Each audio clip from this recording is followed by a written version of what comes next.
जिस तरह के बजट की उम्मीद थी बाजार को, जिस तरह के बजट की उम्मीद थी कॉर्पोरेट को, जिस तरह के बजट की उम्मीद आपको हमको सबसे थी, हम सबको थी, उससे बेहतर बजट आता हुआ दिख रहा है। तो शानदार बजट पेश करते हुए दिख रही वित्त मंत्री, और पूरी तरह से बजट में बैलेंस करके चला गया है, ग्रोथ को भी और मिडिल क्लास, लोअर क्लास, किसान, यूथ, महिलाओं, इन सबका ध्यान रखते हुए एक बैलेंस बजट। और सबसे बड़ी बात, आपके हमारे सबके हाथ में अब ज्यादा पैसा होगा। नई टैक्स रिजिम में कई सारे बदलाव किए गए हैं जिनसे कंजम्पशन को बढ़ावा मिलेगा, टैक्स कम होगा और आपके पास खर्च करने के लिए ज्यादा पैसे होंगे। जी हां, यह है वित्त मंत्री का बजट जो आगे की रोड मैप दिखाता हुआ। आइए इस बजट पर लेते हैं आगे पूरा रुझान, लेकिन इस वक्त आगे बढ़े उससे पहले बता दूं कि बाजार को यह बजट पसंद आता हुआ दिख रहा है। दिन के हाईएस्ट लेवल पर निफ्टी इस वक्त आपको ट्रेड करता हुआ दिखेगा और बैंक निफ्टी हाईएस्ट लेवल पर ट्रेड करता हुआ नजर आएगा। ठीक वही रेंज, वही लेवल जो हमारी आपकी नजरों में है इस वक्त। आइए बजट महासभा में हमारे सारे के सारे एक्सपर्ट्स हमारे साथ हैं इस वक्त।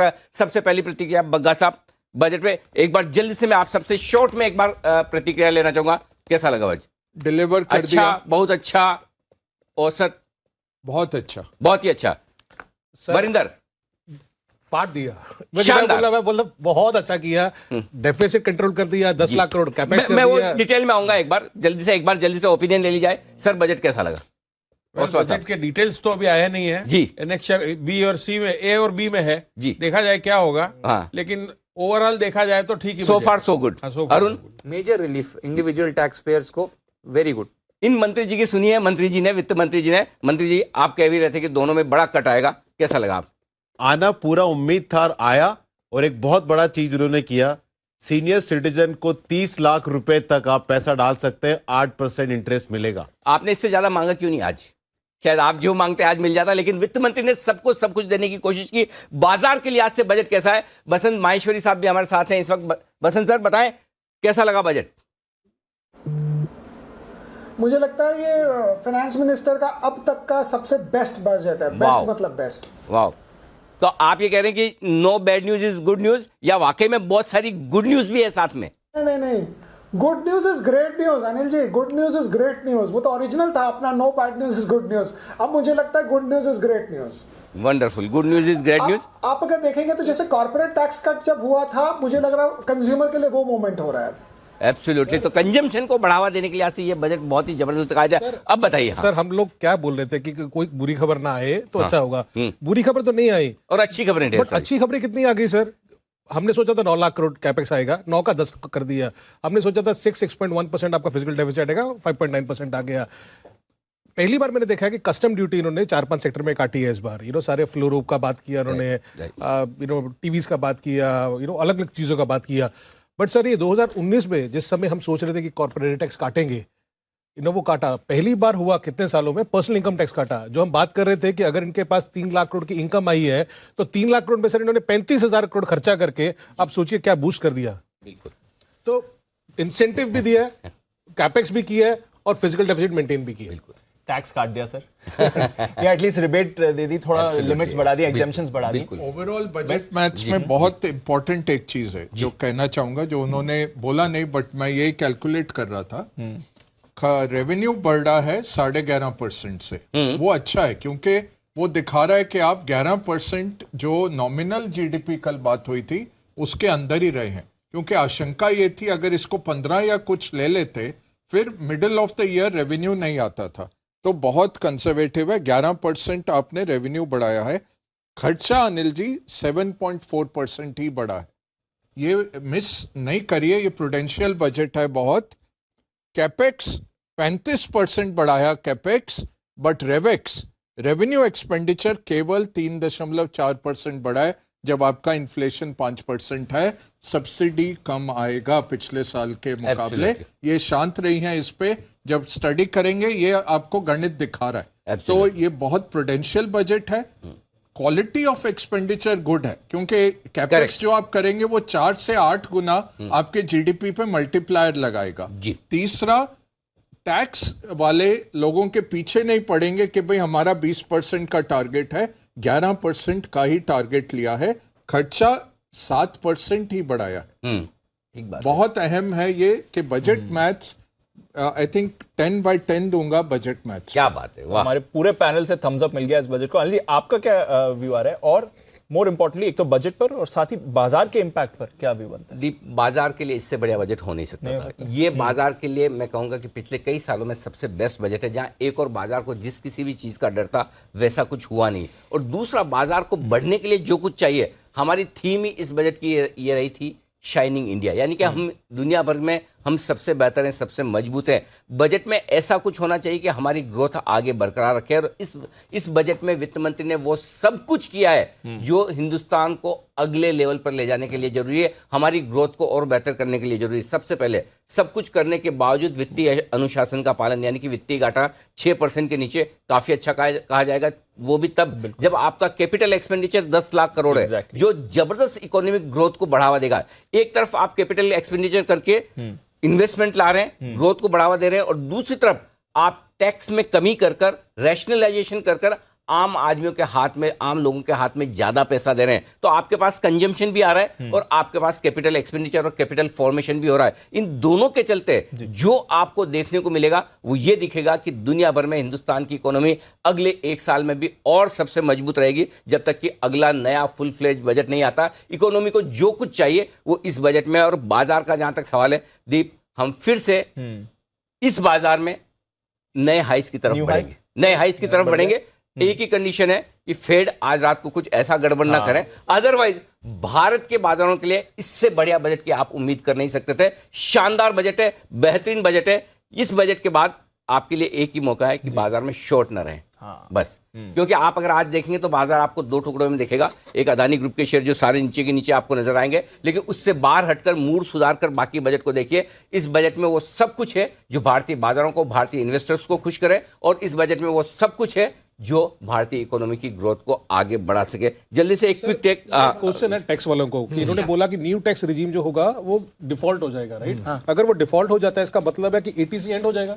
नहीं, ओल्ड रेजिम कंटिन्यू होगा। Old tax regime will be default and new tax regime will be default. old will be default and new tax regime has been promoted substantially in this budget. बिल्कुल, दोनों continue रहेंगे। जी विजय मंत्री जी, आपसे personal finance के लिहाज से लेना चाहूंगा मैं राय। पर्सनल फाइनेंस के लिहाज से बजट में क्या कुछ है? बहुत ही बढ़िया। एक तो सबसे पहले सीनियर, एक मिनट, सीनियर सिटीजन के लिए जो 15 लाख की लिमिट थी, 15 लाख रुपए तक सीनियर सिटीजन इन्वेस्ट कर सकते थे सेंट्रल गवर्नमेंट के पास, जहां 8% आपको इंटरेस्ट मिलता था, वो लिमिट 15 लाख से 30 लाख कर दी है। मतलब 30 लाख रुपए आप सेंट्रल गवर्नमेंट को दे सकते हो, उसके ऊपर आपको 8% और 5 साल का टेन्योर वाला प्रोडक्ट है। सेकंड, एक महिलाओं के लिए महिला सम्मान पत्र उन्होंने निकाला बजट में, 2 लाख रुपए का टैक्स एग्जेम्पशन है सेपरेट उसके लिए, और वहां पे 7.5% इंटरेस्ट है, बट वो महिलाओं के नाम पे होना चाहिए। ये 2 बहुत बड़े फैक्टर। और तीसरा, जो आपने इनकम टैक्स रिबेट की बात की, और चौथा, कोई ट्वीकिंग नहीं है long term capital gain tax में। और सबसे बड़ा, आप 10 ईयर जी से गिल्ड देखो, वो कल के मुकाबले नीचे है। इसका मतलब most peeking of interest rate economy के अंदर ऑलमोस्ट हो गया है। तो मेरे हिसाब से डेट में पैसा डालने का बहुत अच्छा समय है। Long term FD, long term debt fund में धीरे धीरे आप पैसा डालिए, इक्विटी में पैसा बनेगा, डेट में भी पैसा बनेगा। ओके, तो यानी कि डेट और इक्विटी दोनों में पैसा बनने का एक गोल्डन चांस जो आमतौर पर कम देखने को मिलता है। विजय मंत्री जी कह रहे हैं कि यह बेहद शानदार मौका है। एक और राय मैं लेना चाहता हूं बसंत माहेश्वरी साहब से, और उसके बाद नवनीत मुनोद साहब हमारे साथ कार्यक्रम में हो रहे हैं शामिल। बसंत जी, बजट पे आपने राय दी, अब बजट के बाद बाजार पर अपनी राय दीजिए। नहीं, मुझे लगता है बाजार में यहाँ की तो प्रॉब्लम सलट गई। अमेरिका तो मैं अंदर से मुझे लगता है कि वो भी प्रॉब्लम हमारे पीछे है। मुझे लगता है 2023 ऐसा साल होगा कि जो 2022 में हम खोए हैं वो वापस कमाना है और उससे ज़्यादा आगे बढ़ना है। लेकिन उसमें स्टेबिलिटी और शांति से बैठना होगा। अगर झटपट लोग यहाँ से वहाँ शेयर मूवमेंट करेंगे तो मुझे लगता नहीं है कमाई होगा। बाजार कितना हाफ एंड हाफ है। जैसे आपने बोला अनिल जी, अडानी स्टॉक्स दूसरी दुनिया में और सारा बाजार दूसरी दुनिया में। एक लगता है चांद देख रहा है और दूसरा जमीन और पाताल देख रहा है। तो मुझे लगता है ये मैसेज बहुत क्लियर है कि market is moved on beyond all these problems, और इसके आगे हम देखना चाह रहे हैं।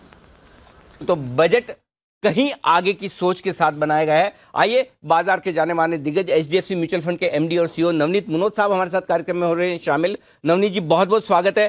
पहली प्रतिक्रिया आपकी इस बजट पर, कैसा लगा ये बताएं। आज़ादी के अमृत काल का पहला बजट है अनिल जी, और एक नया आशा और उत्साह का वातावरण इससे बनाया गया है, जहां एक तरफ कंटिन्यूटी है, continuity of reforms, continuity of ease of doing business, continuity of ease of living for our citizens, और दूसरी तरफ एक कन्विक्शन है, कन्विक्शन की अगले 25 सालों में भारत एक आर्थिक महाशक्ति के रूप में भी उभर सकता है, और उसके लिए जो वातावरण बनाना है, उसके लिए जो रिफॉर्म चाहिए, उसके लिए जो भी चाहिए, उसके लिए पूरा प्रयास किया गया है। सो एक वो बात कहूँगा। दूसरा, अगर बजट को देखें खाली आय और व्यय के लेखे जोखे के हिसाब से, तो कोशिश करी गई है आय के साइड पर किसी भी तरह का बोझ कोई भी जनसंख्या का क्षेत्र है उस पर नहीं पड़े, जबकि कुछ न कुछ रिलीफ्स हर क्षेत्र को दिया गया है, हर समुदाय को दिया गया है। और जहाँ खर्चे का सवाल है वहाँ पर मैं विशेष सराहना करना चाहूँगा कि कैपिटल एक्सपेंडिचर अगर आप 4 या 5 साल देखें तो सरकार का करीब 3 लाख करोड़ था, वो आज 10 लाख करोड़ इस साल हो जाएगा। तो करीब 3 गुना इंक्रीज पिछले करीब 4-5 सालों में हो गया है। और as a percentage of budget, as a percentage of GDP, ये जो सब्सटेंशियल इंक्रीज है। और उन्होंने आगाह किया स्टेट गवर्नमेंट्स को भी कि आपको जो 50 वर्ष का ब्याज मुक्त जो ऋण दिया गया है सेंट्रल गवर्नमेंट की तरफ से, उसको भी अगले साल कैपिटल एक्सपेंडिचर पर खर्च करिए।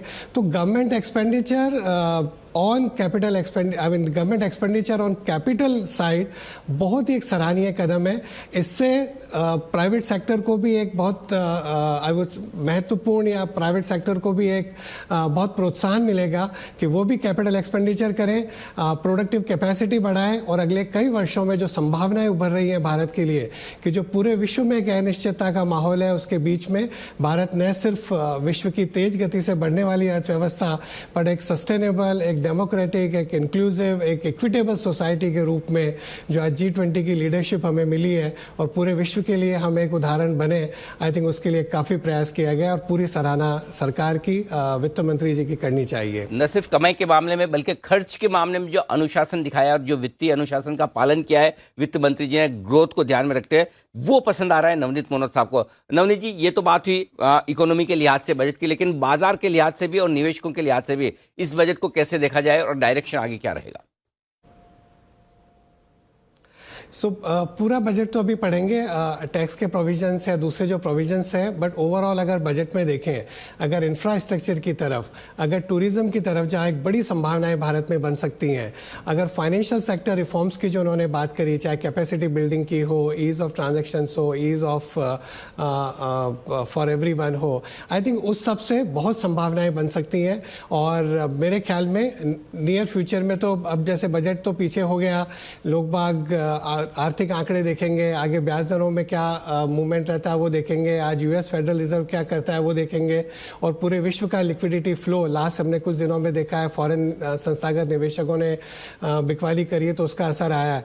बट अदरवाइज अगर एक आप लॉन्ग टर्म निवेशक हैं तो डेफिनेटली ये बजट से आपको एक पॉजिटिव फीलिंग से जाना चाहिए, एक और विश्वास जाना चाहिए दैट अगले कई वर्षों में भारत की अर्थव्यवस्था अच्छी करेगी, पूरे विश्व के कंपैरिजन में हमारी अर्थव्यवस्था आगे बढ़ेगी। और उसके अंदर काफ़ी जो एक ट्रस्ट का माहौल बनाया, प्राइवेट सेक्टर पर विश्वास करना, और चाहे एक तरह से जैसे मैंने पहले भी बोला 2-3 बार, ईज ऑफ डूइंग बिजनेस जिस तरह से बढ़ता है, एंटरप्रेन्योरशिप बढ़ती है, तो शेयर बाजार के लिए वो अच्छा ही होना चाहिए।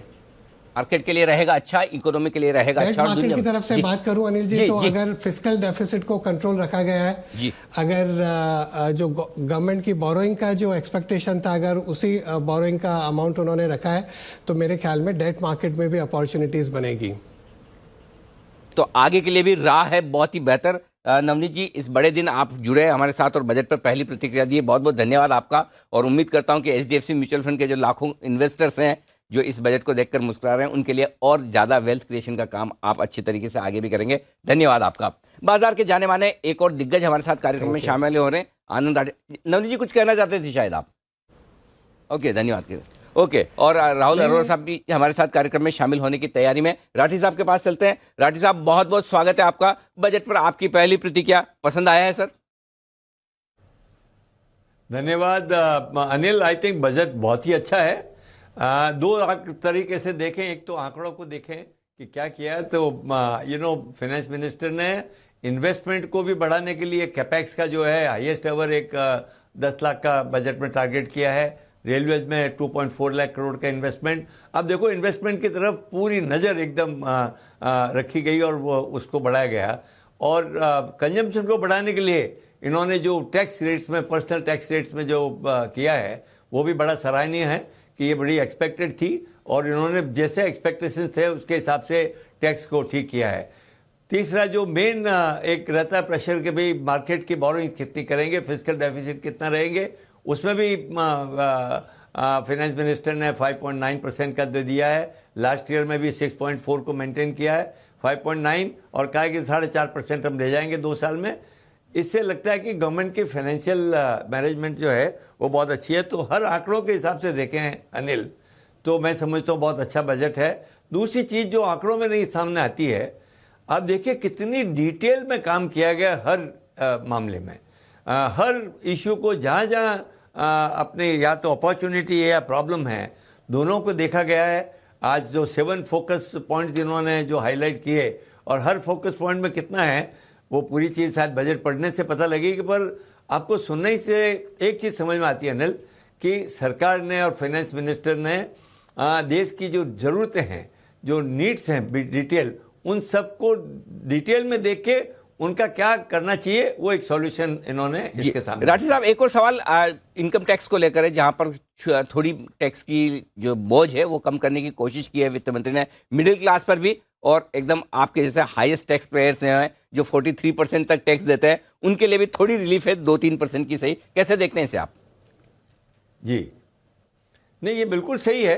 आई थिंक ये करना ही चाहिए। आई थिंक जब बढ़ा था तो लगा था भाई कि, और जैसे भी तुमने खुद ने स्वीकार किया कि हमारी टैक्स रेट अमंग्स हाईएस्ट हो गई है, तो हमेशा एक्सपीरियंस रहा जब भी आप टैक्स रेट अगर घटाएंगे, उनको ठीक करेंगे तो टैक्स कलेक्शन बढ़ता है। तो मुझे लगता है कि वित्त मंत्री ने टैक्स कलेक्शन कितना बढ़ा के दिया है, पर करीब 14-15% बढ़ा के लिया है, तो उसमें भी लगता है कि भाई एक एफिशिएंसी ऑफ कलेक्शन बढ़ने वाली है और ये बहुत अच्छा है। मैं समझता हूँ धीरे धीरे हर साल ये जो एग्जेम्पशन लिमिट्स हैं इन सबको कम से कम आप इन्फ्लेशन से तो आपको ट्रैक करके करना चाहिए। जो वित्त मंत्री ने 2.5 से 3 लाख किया है, वो 5 से 7 लाख किया, बहुत अच्छा है। इससे देश में लोगों को फायदा होगा और टैक्स कंप्लायंस जो है अनिल वो अच्छी होगी। ये पास में भी एक्सपीरियंस रहा है, जब जब भी टैक्स रेट को ठीक किया गया है कंप्लायंस बढ़ी है और टैक्स कलेक्शन घटने की बजाय बढ़ा है। तो मेरा ये मानना है कि इससे जनता को भी फायदा होगा और सरकार को भी टैक्स कलेक्शन ज्यादा मिलेगा। बिल्कुल, सरकार को टैक्स कलेक्शन होगा ज्यादा और आप और हम सबको मिलेगी राहत। राठी साहब, बहुत बहुत धन्यवाद। बिजी दिन है, मैं आपका बहुत ज्यादा समय नहीं लूंगा, लेकिन बजट के तुरंत बाद आप जुड़े, हमें मार्गदर्शन दिया, बहुत बहुत शुक्रिया सर, आपका बहुत बहुत धन्यवाद। राहुल अरोड़ा साहब के पास जाऊँ? हाँ, उससे पहले जल्दी से जो हम लोग डिस्कस कर रहे हैं, सॉरी बीच में आपको आवाज आ रही होगी कि ये जो नया टैक्स रिजीम है, this will be compulsory, right? By default अगर आप किसी तरह का टैक्स रिजीम नहीं चुनेंगे तो उसे नया माना जाएगा। अनिल जी, तो नए में क्या एटीसी नहीं होगा? छोटे पॉइंट्स हैं, इंपॉर्टेंट है। एटीसी गया उसके अंदर। हाँ, नई टैक्स रिजीम में अगर वो एटीसी का हुआ बेनिफिट नहीं मिलेगा। तो जो सेविंग प्रोडक्ट्स वाली कंपनीज है सर, जो ईएलएसएस करती है, एएमसीज करती है, उनके लिए नेगेटिव हो सकता है। हाँ, ठीक है, अगर ये चीज जरूरी है। सारे स्टॉक्स गिर रहे हैं और इसीलिए इंश्योरेंस कंपनियों के शेयरों में थोड़ी गिरावट हुई है। और गिरावट होने के पीछे एक वजह और भी है कि बड़ी प्राइस की, जो ज्यादा प्रीमियम वाली, ज्यादा अमाउंट की जो पॉलिसीज है उन पर टैक्स की थोड़ी सी दर बढ़ी है। दूसरा ये भी हो गया ना, देखिए ना, आप एक महिला विकास पत्र निकाल दिए, 2 लाख रुपए सेपरेट टैक्स एग्जेम्पशन, वहां 7.5% इंटरेस्ट। सीनियर सिटीजन का आपने 15 से 30 लाख कर दिया जी। तो सीनियर 60 साल के ऊपर का कोई भी आदमी 30 लाख रुपए तक का डाल सकता है पैसा उसके अंदर। The money would have gone to the insurance company. Correct. अभी सारा सेंट्रल गवर्नमेंट की स्कीम के अंदर आएगा। राइट। तो 2 बहुत बड़े प्रोडक्ट, और तीसरा उन्होंने एक और प्रोडक्ट, एक तो 15 से 30 लाख रुपए तक का, और मंथली इनकम प्लान पोस्टल का जो 4.5 लाख था उसको 9 लाख कर दिया। तो जो एडिशनल सेविंग्स है जो that could have gone to insurance company, वो सरकार के पास वहां पे जाएगी ना। वहां 5 साल का लॉक इन है, 3 साल का लॉक इन है, 5 साल का लॉक इन है नॉर्मली। 60 साल के ऊपर लोगों को इंश्योरेंस कम ही मिलता है। एमआईपी जो प्रोडक्ट है वो आप 4.5 लाख तक मैक्सिमम डाल सकते थे जी। अभी उसको आपने 9 लाख कर दिया। बिल्कुल। और जॉइंट का 15 है और 4.5 लाख करोड़ स्मॉल सेविंग आता है।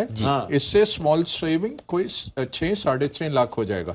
अगर आप देखें 1.5 से 2 लाख करोड़ वहां बढ़ेगा। 17 लाख करोड़ आपका वो है गैप जी। उसमें से लगभग 12 लाख करोड़ ही आप नेट बोरोइंग कर रहे हैं, तो वो 5 लाख का जो मेकअप करना है वो नॉर्मली स्मॉल सेविंग से आता है। वो आप देख सकते हैं। एक मिनट, राहुल अरोड़ा साहब हमारे साथ हैं, एक बार जल्दी से उनसे बजट पर प्रतिक्रिया ली जाए। राहुल जी, बनाएं बजट देखने के बाद बाजार पर आपका व्यू। बहुत ही पॉजिटिव है अनिल जी, जैसे मार्केट का रिएक्शन है। दो तीन चीज़ें हैं जैसे आप चर्चा कर रहे थे। आई थिंक इसमें सबसे बड़ा इन्फ्लुएंस मुझे लग रहा है अनिल जी के जो कैपिटल स्पेंडिंग की बात हुई है 10 लाख करोड़ की, which is a 33% increase on last year. हमारा खुद का प्रोजेक्शन था 15%, so this is 15% higher than what we were anticipating. लेकिन अगर आप टोटल एक्सपेंडिचर से इस कैपिटल एक्सपेंडिचर को निकाल दें तो आपका रेवेन्यू एक्सपेंडिचर मोटा मोटी फ्लैट आता है। Just it's a very minor increase, which actually means कि अगर आपके your tax collections need to be pretty much on point, because थोड़ी भी अगर इसमें 19-20 हुई तो ये जो आपका 5.9% का फिजिकल डेफिसिट नंबर है ये थोड़ा स्लिप हो सकता है। तो it is, if you exclude the capital expenditure and just look at the revenue expenditure, there is the numbers will have to pretty much add up. Obviously taxation की बात की थी हमने अनिल जी बजट में जाने से पहले। I think they've done enough for the bottom of the pyramid and they've given some relief at the upper end. अब यही देखना बाकी है कि नेट ऑफ एग्जेम्पशंस, और वो हम स्टडी कर रहे हैं कि ओल्डर रेजीम में बेटर रहेगा या इस रेजीम में। बट वित्त मंत्री ने थोड़ा तो कह दिया है कि अगर आप नए रेजीम में भी आ जाएं तो आपकी सेविंग्स कुछ, अगर आपका इनकम 15 लाख का है तो करीबन 1.5 लाख की सेविंग होगी। तो आई थिंक इनकम टैक्स पे ठीक है। एक ही मेन थीम है Anil ji, infra infra infra and more infra. तो अगर आप पोर्टफोलियो बना रहे हैं अगले 1 साल का, तो I think infra, cement, banks and FMCG, this should be your overweight position for the market. I would be relatively underweight on most if I was forming a portfolio. इसका एक important चीज़ ये भी है अनिल जी, इस बजट पे मुझे लगता है क्योंकि आपने 10.5% का नॉमिनल जीडीपी ग्रोथ ले लिया है, तो आप जीडीपी ग्रोथ को अज्यूम कर रहे हैं 6%, तो आप इन्फ्लेशन अज्यूम कर रहे हैं 4.5%। तो अगर आप 5.9% का फिजिकल डेफिसिट अज्यूम कर रहे हैं और 4.5% का inflation, I will stick my neck out, Anil ji, and say that RBI is not going to hike rates next week. I think the RBI, basis this document and the inflation projections, is done with interest rate hikes. I would be shocked to see the RBI now go ahead and hike interest rates. आपका 10-year bond yield भी देख लीजिए, 7.37 था, policy में जाने से पहले 7.3 हो चुका है। सो जैसे नवनीत जी भी बता रहे थे, I think it's a very interesting positioning from a fixed income standpoint on how you want to view it. But all thumbs up. एक ही क्लैरिफिकेशन देना चाहूँगा अनिल जी आपके व्यूअर्स के लिए, क्योंकि आईटीसी पे बात हुई थी और मैं आईटीसी को ट्रैक करता हूँ। ये जो 16% की जो रेट हाइक की बात हुई है टैक्सेस की, this is not applicable to ITC's complete portfolio. I think your viewers need to understand that this is just on a section of the portfolio where we believe that there is reasonable amount of pricing power. So I think that needs to be put into context. This is not a blanket 16% rate hike on ITC's products. It is on select products where they reasonably have good pricing power. So I think infra, personal income tax, and the fact that you had no mention of LTCG. And Anuj ji, I think this is the beginning of rationalization of taxes at the upper end. तो अभी तो आपने देखा है कि 42 का 39 हो गया है। I think the government is now very confident with its GST collections and other revenue receipts कि ये progressively नीचे भी आ सकता है, which is why you have the Nifty up 250 points. You could not have gone into a Fed meeting stronger and into an RBI policy stronger. I think जानन जी, जैसे मैंने आपको बताया था बजट से पहले, 10 फरवरी को निफ्टी या तो 17,000 होगा या 18,500 होगा। आई थिंक अभी प्रोबेबिलिटी 9 दिन के बाद 18,500 की मुझे काफ़ी हद तक it looks like a very realistic probability. Okay. And the 4 sectors I would be very overweight on would be infra, cement, banks and FMCG. के 18,500 की तरफ बढ़ता हुआ Nifty, infra, cement, bank, FMCG, ये 4 सेक्टर ऐसे हैं जो राहुल को पसंद है और यहाँ पर देख सकते हैं जबरदस्त तेजी। और एक बार 18,500 की बात भसीन साहब भी कर रहे हैं, मैं उनके पास पहुंचा हूं जल्दी से। उससे पहले जल्दी से एक क्विक टेक रेलवे स्टॉक्स पर और रेलवे सेक्टर पर बताएं। हम सारी अच्छी बातें कर रहे हैं, मैं कुछ चीजें हैं जो जी बताइए जल्दी से। तो रेलवे का जो सोच रहे थे कि बजट इंक्रीज होगा, और क्योंकि जब एफएम बोल रही थी उन्होंने बोला कि 7-8 टाइम गुना बढ़ा, पर वो 2013-14 से कंपेयर कर रही थी। राइट। लास्ट ईयर 2.45 था, इस बार 2.48 या 2.4 के आसपास ही रहा है सर। तो कैपिटल आउटले रेलवे पे बढ़ा नहीं है, सेम रखा है, और नहीं डिफेंस की कोई खास बात की गई है। 2 सेक्टर ऐसे हैं जहां पर थोड़ा सा शायद डिसअपॉइंटमेंट इस लिहाज से हो सकता है। रेलवे में स्टेबल रखा है, पिछले साल 2,40,000 करोड़ का खर्च था, इस बार 2,48,000 करोड़ का, तो लगभग बराबर है। और डिफेंस का नाम इस बार उनके मुंह से निकला नहीं, क्योंकि डिफेंस पर वो बहुत कुछ काम पिछले 2 सालों में कर चुके हैं, और शायद यही वजह कि डिफेंस स्टॉक आपको नीचे नजर आ रहे हैं। HAL 3.5% नीचे, BEL, भेल, ये सारे स्टॉक ऐसे हैं जो आज प्रॉफिट बुकिंग का शिकार होते हुए दिख रहे हैं। 18,500 की बात अगले 9 ट्रेडिंग सेशन में, अगले 9 दिनों में कर रहे हैं राहुल अरोड़ा साहब। एक बार जल्दी से बजट महासभा में भी चलते हैं, भसीन साहब से भी ले लेते हैं उनका नया target Sensex, Nifty, bank Nifty पर क्या है? वैसे आप बताएं बजट के बाद क्या टारगेट हैं? अनिल जी, आपको कहा था कि 7 तारीख के बाद बाजार बहुत आपको अचंभा कर देगा अपसाइड पे, तो मुझे कोई दो राय नहीं। 18,500 और 18,800 अब आया ही आया, और इसमें अब अगर कोई विघन है तो वो आप भूल जाइए, क्योंकि अब सब हो गया, इवेंट भी हो गया, बॉन्ड यील्ड भी हो गया, रुपया भी हो गया, डॉलर भी हो गया, और कोई चीज रह गई हो तो बस रात की नींद है। तो 4 दिन सो जाइए, और 18,500, 18,700, और ये 2-3 दिन में नहीं आएगा, ये उससे जल्दी आएगा, because there is so much of under ownership, there was extreme short position. Bank Nifty में मुझे 43,500 बहुत जल्दी दिख रहा है, और मैं ओवरवेट होऊंगा बैंक्स। तो मैंने जैसे आपको सजेस्ट किया, my 2 mid cap picks are bank of Baroda, IDFC first, and in large cap आज का लीडर है UltraTech cement and state bank. इन चारों का पोर्टफोलियो बनाइए और निफ्टी लीजिए। अगर आपको निफ्टी में 700 पॉइंट दिख रहे हैं और 200 पॉइंट का डाउनसाइड, तो you have a fairly high risk reward. 18,700 आया ही आया, 18,700 तक की तैयारी है, और कुछ और बेहतरीन पोर्टफोलियो बनाने का मौका सेक्टर्स के लिहाज से, स्टॉक्स के लिहाज से मैं एक बार बसंत सर से भी लूंगा। उससे पहले अरुण, जल्दी से 2 या 3 आप टैक्स से रिलेटेड कुछ प्रोविजंस बताना चाहते हैं। फाइन प्रिंट क्या पढ़ा है आपने, बताएं। 4-5 points. Number 1, anti tax avoidance major, मतलब टैक्स इवेजन कम करने के लिए बहुत मेजर्स हैं। लिस्टेड डिबेंचर्स पे जो इंटरेस्ट है उस पे TDS घटेगा अभी आगे।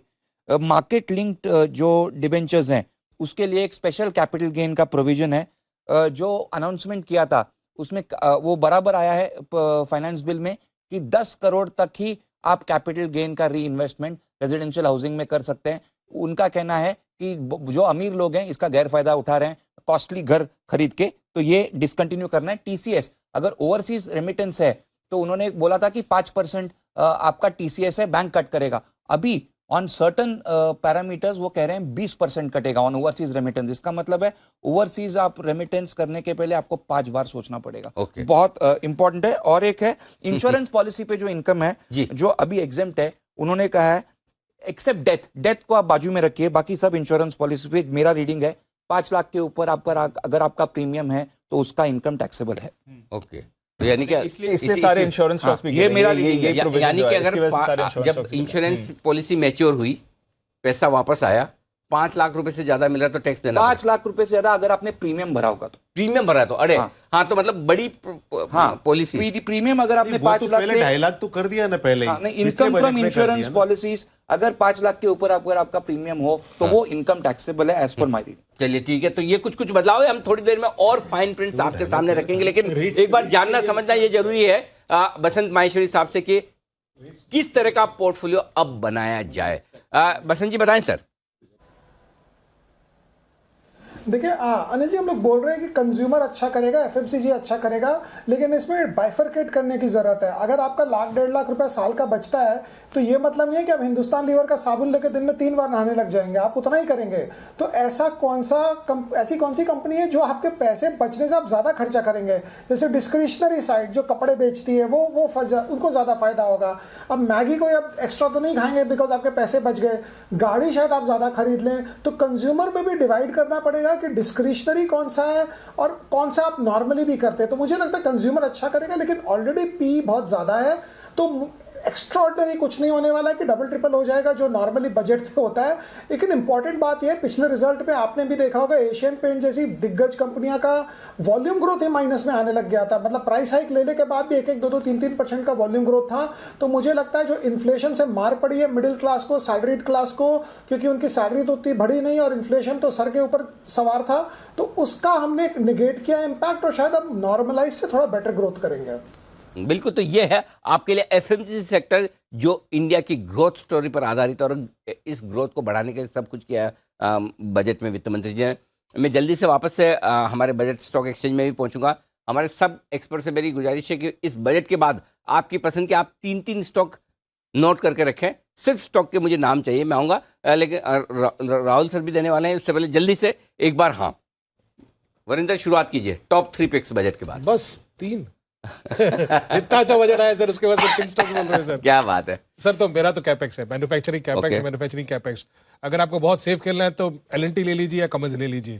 तो ये 2 स्टॉक्स है जो अगर कैपेक्स होगा 10 लाख करोड़ होगा ये चलता रहेगा। अगर आपको अक्रॉस सेक्टर्स खेलना है सर, कि हाँ भी एक स्टॉक की कंपनी जो अलग अलग सेक्टर से फोकस कर रहा है, आयन एक्सचेंज जो हमने अपने क्लाइंट्स को बोला हुआ है disclosure, ion exchange is second, जो वाटर प्यूरिफायर में हर चीज में है कि जहाँ पे वो लगेगा कि प्लांट लगेगा तो उसका प्रोडक्ट लगेगा। देन सर टाटा मोटर्स, अगर ग्लोबल ठीक हो रहा है, लोकल ठीक हो रहा है, सब कुछ सही हो रहा है, पर्सनल इनकम बढ़ेगा, तो ये तीसरा कंपनी होगा जिसपे मैं अगले साल 1 साल के लिए बेट करना चाहूंगा। ओके, साल भर के लिए L&T, Cummins, ion exchange, Tata Motors, ये स्टॉक है जो पसंद है। सेठी साहब, आपकी पसंद के 3 स्टॉक बताएं। ये 3 स्टॉक सिर्फ नाम लेता हूं। ICICI bank would be the top most bet, उसके अलावा सीमेंस, और तीसरा एक छोटा इंफ्रा स्टॉक PNC इंफ्रा पे खरीदारी करने की सलाह। इसे बैंक, सीमेंस, PNC इंफ्रा, ये 3 स्टॉक है जो पसंद है। सिद्धार्थ सेठानी साहब बताएं सर। देखिए अनिल जी, जैसे आपने शुरुआत BSC में चालू की थी कि क्या आएगा बजट में, और मैंने कहा था कि मिडिल क्लास का बजट रहेगा, और ये वही रहा। तो टॉप 3 पिक्स ये यहाँ पे जो रहेगा, एक तो केपेक्स को लेके है सीमेंस, दूसरा जो रहेगा हाउसिंग को लेके होगा वायर्स एंड केबल्स की कंपनी पॉलीकैब, और तीसरा होगा लेमन ट्री जो मिड साइज की चेन, होटल चेन है। यहाँ पे जो स्कीम आई है डैड मतलब देश अपना देखो स्कीम, इसमें उसको बहुत फायदा मिलेगा लेमन ट्री को। तो ये 3 टॉप पिक निकलती है। ओके, तो ये है स्टॉक जो पसंद है सिद्धार्थ जी को। जैन साहब, आपके पसंद के शेयर? सिर्फ 3 ही, बहुत अच्छा वरिंदर जी ने रिएक्शन दिया आपको, सिर्फ 3 ही स्टॉक। मैं तो आज एकदम भरमार लगा रखा हूं, ऑलरेडी मैंने 16 पिक्स तो दे चुका। बताएं, जल्दी से बताएं जी। हाँ, तो आज जो मेरी पिक्स है, एक तो होटल सेक्टर से है EIH associated hotels, number 2 Kabra extrusion, और नंबर 3 TD पावर। तीसरा CG पावर, सही सुना मैंने?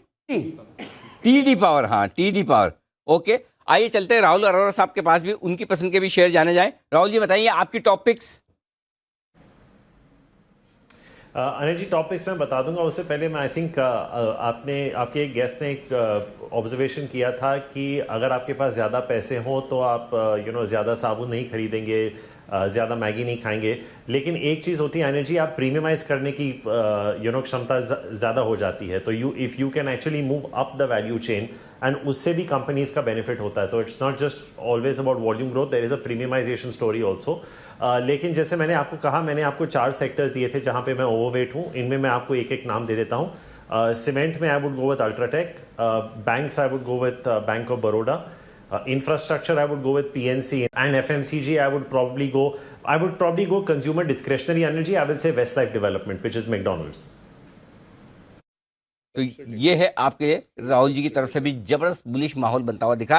राहुल जी, मैं आपके पास आता हूं, उससे पहले जल्दी से एक बार चलते हैं नेशनल स्टॉक एक्सचेंज NSE, जहां NSE के MD और CEO आशीष कुमार चौहान साहब हमारे साथ कार्यक्रम में हो रहे हैं शामिल। आइए सब उनका स्वागत किया जाए। आशीष जी, बहुत बहुत स्वागत है सर आपका, धन्यवाद जी बिजनेस से जुड़ने के लिए। सबसे पहले बताएं सर, कैपिटल मार्केट के लिहाज से और देश की इकोनॉमी के लिहाज से कैसे देखते हैं आप इस बजट को?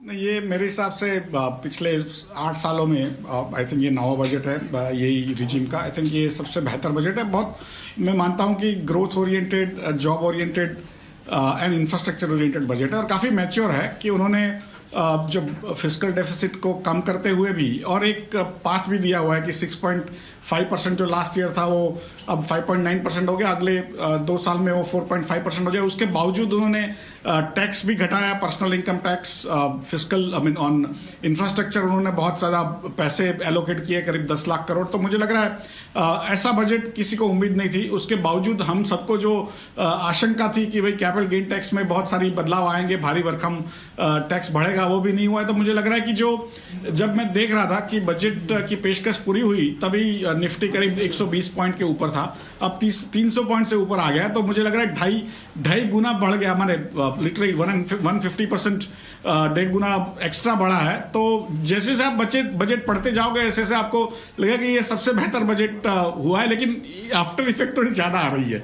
इन्हें जब वो पढ़ रहे थे तभी उतना लोगों को समझा नहीं था, लेकिन अब आई थिंक धीरे धीरे लोगों को समझ रहा है। एट द सेम टाइम जो विश्व की परिस्थिति है वो एक अनुकूल नहीं है, क्योंकि विश्व में एक तरह से इंटरेस्ट रेट बहुत बढ़ा हुआ है। भारत में उसका एक विश्व की जो एक्सपेक्टेड रिसेशन है उसका एक फर्स्ट हाफ में थोड़ा असर हो सकता है, बट सेकंड हाफ में मुझे लग रहा है कि वहाँ पर भी एक तरह से रिलैक्सेशन, QE वगैरह शुरू हो जाएगा। बट तब तक ये जो बजट है हमको बहुत आगे ले जाएगा। तो आशीष सर के चेहरे की खुशी बता रही है, निफ्टी का लेवल एकदम बिल्कुल जिस तरह से निफ्टी का लेवल सर आपने निफ्टी देखा, बैंक निफ्टी नहीं देखा, नहीं तो आप मतलब फूले नहीं समाते। 42,000 1300 पॉइंट से ज्यादा बैंक निफ्टी बढ़ता हुआ दिख रहा है। जबरदस्त भरोसा बाजार का लौटता हुआ दिख रहा है इस बजट के बाद, एकदम हाईएस्ट पॉइंट पर इस वक्त बाजार ट्रेड करते हुए दिख रहा है। बताएं सर, निवेशकों के लिए क्या सलाह होगी इस बजट के बाद आपकी? नहीं, इसमें भी मैं हर बार निवेशकों को कहता हूं कि भाई ऑप्शंस में ट्रेड मत करिए। सुबह खरीद के शाम को बेचने को निवेश नहीं कहते हैं। 3-5 साल की अवधि के लिए मिनिमम निवेश करिए और भारत का भविष्य उज्जवल है, आपका भी भविष्य उज्जवल रहेगा। आप निवेश करेंगे, ट्रेडिंग करेंगे तो जरूर नुकसान कर सकते हो। और मेरी सबसे राय और रिक्वेस्ट है कि एसएमएस पे भरोसा मत करिए, व्हाट्सएप पे मत करिए, अपना अध्ययन खुद करिए और आगे बढ़िए। और अपने पास समय नहीं है या कैपेसिटी नहीं है तो कोई एक्सपर्ट के द्वारा, म्यूचुअल फंड के द्वारा या पोर्टफोलियो मैनेजमेंट जो स्कीम होती है उसके द्वारा या फाइनेंशियल एडवाइजर से भी बात करके आप निवेश कर सकते हो। निवेश करना सीखिए, ट्रेडिंग करना छोटे निवेशकों के लिए हितावह नहीं है। ठीक बात है। तो इन्वेस्टमेंट के लिहाज से बजट है परफेक्ट और माहौल भी बेहतरीन है। हिंदुस्तान की इकोनॉमी को और आगे बढ़ाने में ये बजट करेगा मदद। आशीष सर बहुत बहुत शुक्रिया। आज बड़ा दिन है, आप बिजी भी रहेंगे तो मैंने कहा कि जल्दी से आपसे बात करके, सबसे पहले जी बिजनेस से आपने बातचीत की, बहुत बहुत धन्यवाद सर, आपका शुक्रिया। आइए बढ़ते आगे और बजट बोनांजा में पूछे गए छठे घंटे के सवाल के लकी विजेताओं के नाम का ऐलान करने का वक्त आ चुका है। किस महिला वित्त मंत्री ने भारत में पहली बार बजट पेश किया?